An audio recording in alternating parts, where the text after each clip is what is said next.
อันนั้นดาราเฮาขอฟังเสียงเนี่ยเพลงสารลาวหั่นนะ1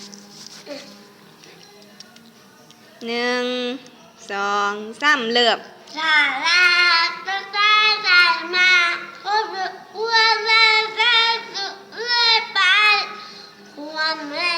ที่สุดว่าใจสมาธิการเต้นการดำเรียกเด็กเรียบอาจารย์การแม่บูชาสิทธิ์เราสมเด็จที่เป็นกันสมาธิการเต้นการดำเรียกเรียบปักจันทร์มา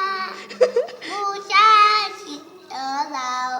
ชมเชยเป็นใหญ่สมัยยิงจังเป็นจังหลับเรีย เอาก็มากลับมา เรียบปักจันทร์มาบูชาสิทธิ์เราชมเชยที่เป็นใหญ่สมัยยิงจังเป็นจังหลับเรียบ